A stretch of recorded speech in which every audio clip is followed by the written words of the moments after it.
అందరికీ నమస్కారం। ఈరోజు కాంగ్రెస్ పార్టీ తరపున మేమందరం గవర్నర్ గారిని కలిసి ఇటీవల బయటపడ్డ అదానీ గ్రీన్ గారి సోలార్ పవర్ డీల్ లో జరిగిన అవినీతి గురించి గవర్నర్ గారికి చెప్పడం జరిగింది। ఈ డీల్ వల్ల ఆంధ్ర రాష్ట్రానికి కూడా నష్టం జరుగుతుంది అని చెప్పడం జరిగింది। కాబట్టి ఈ డీల్ని స్క్రాప్ చేయాలని అడిగాము। దీని మీద ఎంక్వైరీ జరగాలని అడగడం జరిగింది। ముఖ్యమైన విషయం ఏమిటి అంటే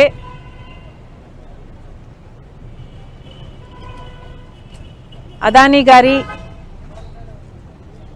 ఈ డీలు ఆంధ్ర రాష్ట్రంలో చేసుకున్న ఈ డీల్ వల్ల నష్టపోయేది ఆంధ్ర రాష్ట్రం। ఈ భారం పడబోయేది ఆంధ్ర రాష్ట్ర ప్రజల మీద, కానీ లాభం మాత్రం అదానీ గారికి। ఇది ఎక్కడి న్యాయమని అడుగుతున్నాం। కేవలం అదానీ గారికి లాభం చేకూర్చడానికి చేసిన ఈ డీల్లో ఆంధ్ర రాష్ట్ర ప్రజలను తాకట్టు పెట్టడం జరిగింది। ఇది న్యాయమేనా? అది కూడా ఈ డీలు రాబోయే 25 సంవత్సరాల వరకు ఈ డీలు వర్తిస్తుంది అంటే ఈ తరమే కాదు వచ్చే తరానికి కూడా తాకట్టు పెట్టినట్టు దీని అర్థం కాదా? కేవలం ఒక్క అదానీకి మేలు చేయటానికి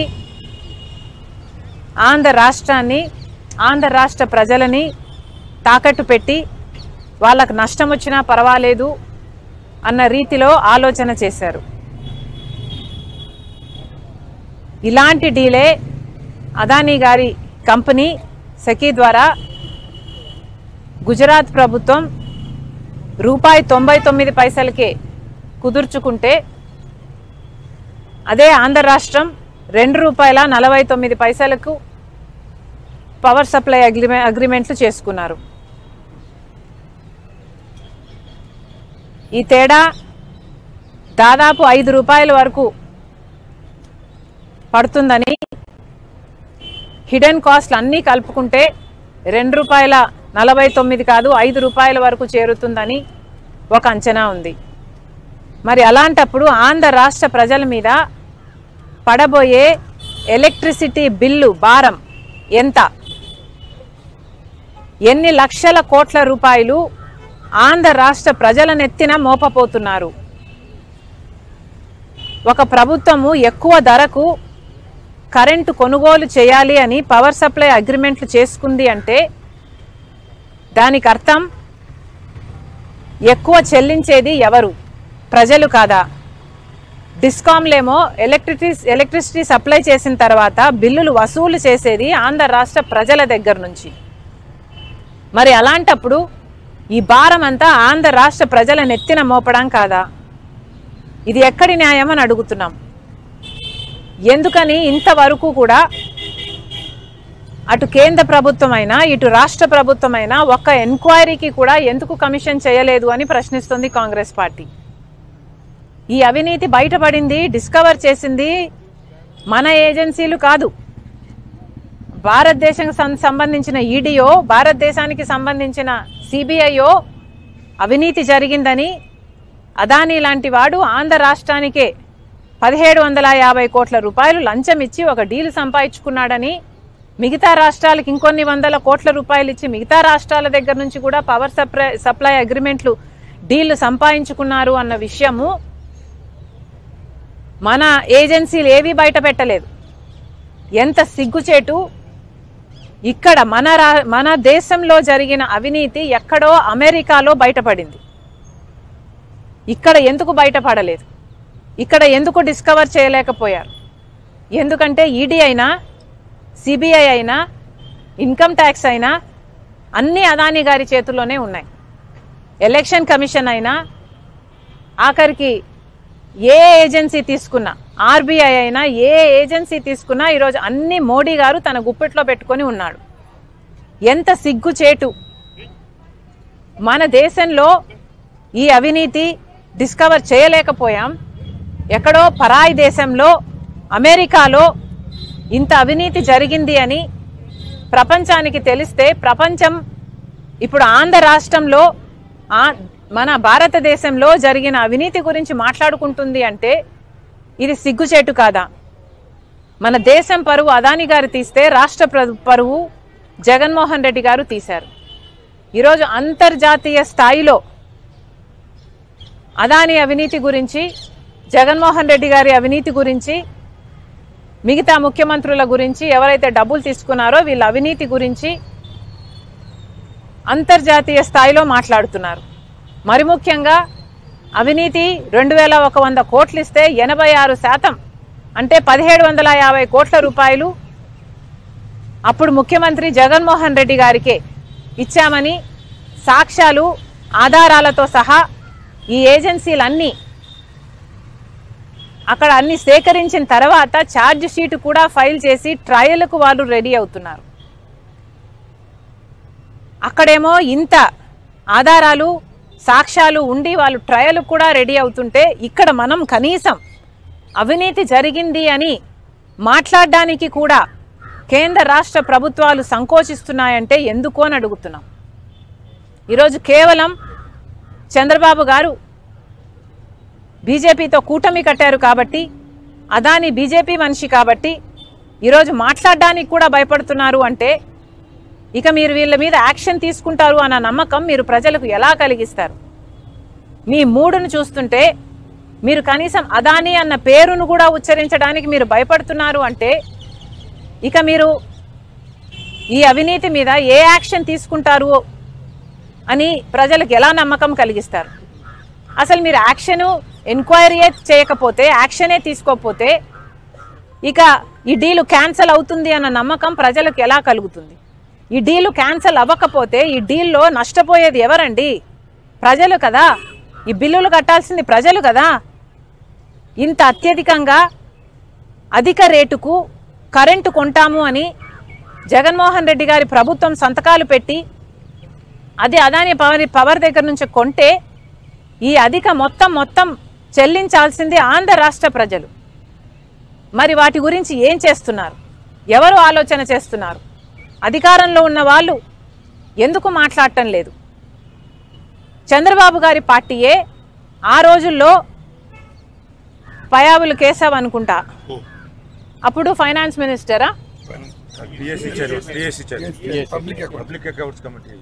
ఓకే, ఆయన గారే ఈ డీల్ జరుగుతున్నప్పుడే అవినీతి జరుగుతుంది అని చెప్పటం జరిగింది. పదే మీడియాలో ఎన్ని మీడియా సమావేశాలలో ఎన్నిసార్లు అవినీతి జరుగుతుంది, ₹99 పవర్ కొనొచ్చు, అయినా కూడా పక్క రాష్ట్రంలో ₹99 కొంటుంటే జగన్మోహన్ రెడ్డి గారు మాత్రం ₹2.49 డీలు కుదుర్చుకున్నారు. ఇది అన్యాయం. ఏ బేసిస్ మీద ఈ డీలు కుదుర్చుకున్నారు? ఎవరితో సంప్రదింపులు చేశారు? ఏ బేసిస్ మీద ఇది కుదుర్చుకున్నారు అని అంతలా అడిగిన వాళ్ళు ఇప్పుడు ఎందుకు మాట్లాడటం లేదు? ఇప్పుడు చంద్రబాబు గారు ఎందుకు మాట్లాడటం లేదు? ఇప్పుడు కూడా బాలినేని గారు వాళ్ళ కూటమిలోనే ఉన్నారు. ఇప్పుడు కూడా బాలినేని గారు చెప్తూనే ఉన్నారు గోల్మాల్ జరిగింది అని, అక్రమం జరిగింది అని. మరి మీ కూటమిలో ఉన్న వాళ్ళే అక్రమం జరిగింది అని ఇప్పుడు చెప్తున్నారు. అప్పుడు కూడా ప్రెస్ మీట్లు పెట్టి ఉద్యమం చేసేంత లెవెల్లో మీరు మాట్లాడారు. మరి ఏ యాక్షన్ అయినా ఎందుకు తీసుకోవటం లేదు అని అడుగుతున్నాం. ఇది అన్యాయం కాదా అని అడుగుతున్నాం. కనీసం అసెంబ్లీలో చంద్రబాబు గారు జగన్మోహన్ రెడ్డి గారు అవినీతికి పాల్పడ్డారు అని మాట్లాడారు తప్పితే అదానీ పేరు కూడా ఉచ్చరించడానికి ఇష్టపడలేదు అంటే ఇక మీరు ఏం యాక్షన్ తీసుకుంటారు? మీరు ఏ యాక్షన్ తీసుకోకపోతే, ఈ డీలు క్యాన్సిల్ అవ్వకపోతే ఈ బిల్లుల భారం పడేదంతా ప్రజల మీద కదా. ప్రజలు కదా చెల్లించాల్సింది. మరి అధికారంలో మీరు ఉన్నప్పుడు మీరు ఏ యాక్షన్ ఎందుకు తీసుకోరు అని అడుగుతున్నాం. ఇది ఎక్కడి న్యాయం అని అడుగుతున్నాం. ఈరోజు చంద్రబాబు గారు బీజేపీ పార్టీతో కూటమి కట్టారు. ఇక్కడ అసెంబ్లీ లెవెల్లో అసెంబ్లీలోనే మీరు మాట్లాడలేదు అంటే, ఇక్కడ స్టేట్ లెవెల్లోనే మీరు ఏ యాక్షన్ తీసుకోవడం లేదు అంటే, ఇక సెంటర్లో పార్లమెంట్ జరుగుతుంది ఒక పక్క, అక్కడేమో కాంగ్రెస్ పార్టీ అదాని అవినీతి గురించి పోరాటమే చేస్తుంది. జాయింట్ పార్లమెంటరీ కమిటీ ఎంక్వైరీ చేయాలి అని అడుగుతుంది. మీరు కనీసం అక్కడ మీ ఎంపీలు ఉన్నారు, మీరు అక్కడ మద్దతు ఇవ్వరు, ఇక్కడ మాట్లాడరు. మరి ఏమిటి మీ వైఖరి అని అడుగుతున్నాం. అదానిని మీరు కూడా నెత్తిన పెట్టుకుంటున్నారనే కదా అర్థము. జగన్మోహన్ రెడ్డి గారు ఆంధ్ర రాష్ట్రాన్ని అదాని రాష్ట్రంగా చేశారు. ఒక బ్లాంక్ చెక్ లాగా అదాని గారికి ఆంధ్ర రాష్ట్రాన్ని ఇచ్చే ప్రయత్నం చేశాడు జగన్మోహన్ రెడ్డి గారు. ఒక సోలార్ పవర్ డీల్లోనే 1750 కోట్ల రూపాయలు జగన్మోహన్ రెడ్డి గారికి లంచం వచ్చింది అని ఇప్పుడు బయటపడింది. కానీ గంగవరం పోర్టు 10% గవర్నమెంట్ వాటాని జగన్మోహన్ రెడ్డి గారు అప్పనంగా 9,000 కోట్ల రూపాయలు విలువ చేస్తే అదాని గారికి 640 కోట్లకే అమ్మేశారు. ఇది అన్యాయం కాదా? రాజశేఖర్ రెడ్డి గారే 30 ఏళ్ళకు ఆ పోర్టు మళ్ళీ ప్రభుత్వం చేతుల్లోకి రావాలి అని అంటే 15 ఏళ్ళు గడిచేపోయాయి. ఇంకో 15 ఏళ్లలో ఆ పోర్టు ప్రభుత్వం చేతుల్లోకి వచ్చేది. ఆ వీలే లేకుండా చేశాడు జగన్మోహన్ రెడ్డి గారు. మరి అలాంటి దాంట్లో ఎంత లంచం వచ్చుండాలి జగన్మోహన్ రెడ్డి గారికి? మరి ఇవేవి ఎంక్వైరీ చేయాల్సిన అవసరం లేదా? అవినీతి ఎంత జరిగింది, ఎక్కడ జరిగింది అని, అన్యాయం జరిగింది అని మీరు తెలుసుకోకపోతే ఆ డీళ్లు ఎలా క్యాన్సిల్ చేస్తారు? ఆ డీళ్లు క్యాన్సిల్ చేయకపోతే మరి ప్రజలకు అన్యాయం చేసిన వాళ్ళు కారా మీరు? మిమ్మల్ని ఓట్లేసి గెలిపించింది ప్రజలైనప్పుడు. మళ్ళీ చెప్తున్నాం, అన్యాయం జరిగింది, అక్రమం జరిగింది, క్రైమ్ జరిగింది అని అమెరికా వాళ్ళు చెప్తున్నారు. అక్రమం జరిగింది, క్రైమ్ జరిగింది అని అమెరికా వాళ్ళు చెప్తున్నారు. సాక్ష్యాలు ఆధారాలు ఉన్నాయని వాళ్ళు చెప్పి వాళ్ళు ట్రయల్ కూడా ప్రొసీడ్ అవుతున్నారు. మరి అలాంటప్పుడు కనీసం ఇక్కడ ఎంక్వైరీ చేయాల్సిన బాధ్యత మీకు లేదా? వెంటనే ఎంక్వైరీని కమిషన్ చేయాలని చంద్రబాబు గారిని డిమాండ్ చేస్తున్నాం. అంతేకాదు పార్లమెంటులో కూడా కాంగ్రెస్ పార్టీ పోరాటం చేస్తుంది జేపీసీ కావాలని ఈ అంశం మీద. పార్లమెంటులో కూడా చంద్రబాబు గారు కాంగ్రెస్ పార్టీకి మద్దతు పలకాలని డిమాండ్ చేస్తున్నాం. Thank you.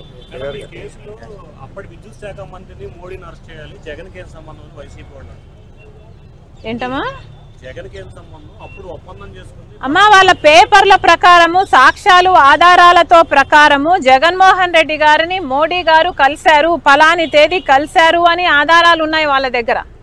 ఆ మరుసటి రోజు జగన్మోహన్ రెడ్డి గారికి ఇన్సెంటివ్స్ అంటే తెలుగులో ప్రోత్సాహకాలు అంటారా, అవి కూడా మాట్లాడుకోవడం జరిగింది అని చెప్పారు. ఆ తర్వాత ఆగమేఘాల మీద కొన్ని గంటల్లోనే ఫైల్ మూవ్ అయిపోయి ఆమోదం ముద్ర కూడా పడిపోయిందని, క్యాబినెట్లో అప్రూవ్ కూడా అయిపోయిందని ఆధారాలు ఉన్నాయని చెప్తున్నారు. మరి ఇంత జరిగినప్పుడు అసలు ఏ బేసిస్ మీద మీరు అప్రూవ్ చేశారండి? పక్క రాష్ట్రం మీద ₹99 పవర్ కొంటుంటే మన రాష్ట్రంలో ₹2.49 మీరు సంతకాలు పెట్టారు అంటే మన రాష్ట్రానికి నష్టం జరుగుతుంది, మన ప్రజలకు నష్టం జరుగుతుంది అని తెలిసినా కూడా మీరు సంతకాలు పెట్టారంటే ఎందుకు పెట్టారు? మీ లంచాల కోసమే పెట్టారు కదా. మరి మీరే నిర్దోషులు అని మీరు అనుకుంటే మీరే ఎంక్వైరీని అడగండి. ఎందుకు జగన్మోహన్ రెడ్డి గారు వచ్చి మాట్లాడడం లేదు? ఏ దాని మీద జగన్మోహన్ రెడ్డి గారు వచ్చి మాట్లాడరు? జగన్మోహన్ రెడ్డి గారు సమాధానం చెప్పాల్సిన అవసరం లేదా? నేనేం తీసుకోలేదు, నా బిడ్డల మీద ప్రమాణం చేస్తున్నాను, నేను ఒక్క పైసా కూడా తీసుకోలేదు అదాని దగ్గర అని ఎందుకు ప్రమాణం చేసి చెప్పడం లేదు జగన్మోహన్ రెడ్డి గారు? ఇవన్నీ జగన్మోహన్ రెడ్డి గారు మాట్లాడాలి కదా. ఊరికే చెప్తే సరిపోదు. సెక్కితో డిపార్ట్మెంట్ అగ్రిమెంట్ చేసుకుంది అంటే ఎట్లా సరిపోతుందండి? అవతల వాళ్ళ ఆధారాలు ఉన్నాయి అని వాళ్ళు చెప్తున్నప్పుడు కనీసం ఎంక్వైరీ అన్నా జరగాలి కదా అని అడుగుతున్నాం. ఈరోజు జగన్మోహన్ రెడ్డి గారు ఎంత కంఫర్టబుల్గా ప్లేస్ అయ్యారో చూడండి. కేవలం ఇది అదాని కాదు, ఇంకొకటి ఎవడైనా ఉండుంటే ఈ పాటికి ఎంక్వైరీ పడిపోయేది, ఈ పాటికి డీలు క్యాన్సిల్ అయిపోయేది, అన్నీ జరిగిపోయాయి. కానీ అదాని బీజేపీ మనిషి కాబట్టి చంద్రబాబు గారు కనీసం పేరు కూడా ఉచ్చరించడం లేదు. అప్పుడు పవన్ కళ్యాణ్ గారు కూడా మాట్లాడారు డీలు జరుగుతున్నప్పుడు ఇది అన్యాయం జరుగుతుంది అని. మరి అలాంటప్పుడు ఇప్పుడు అన్యాయం జరిగింది అని తెలిసినప్పుడు, సాక్ష్యాలు ఆధారాలు ఉన్నప్పుడు మీ దగ్గర, మరి ఇప్పుడైనా ఎంక్వైరీలు వేయాల్సిన అవసరం లేదా మీకు? ప్రజలు ఇచ్చిన అధికారం కదా, మరి వాళ్ళకి అన్యాయం జరుగుతుంటే మీరు ఎలా ఊరుకున్నారు అని ప్రశ్నిస్తున్నాం. Thank you.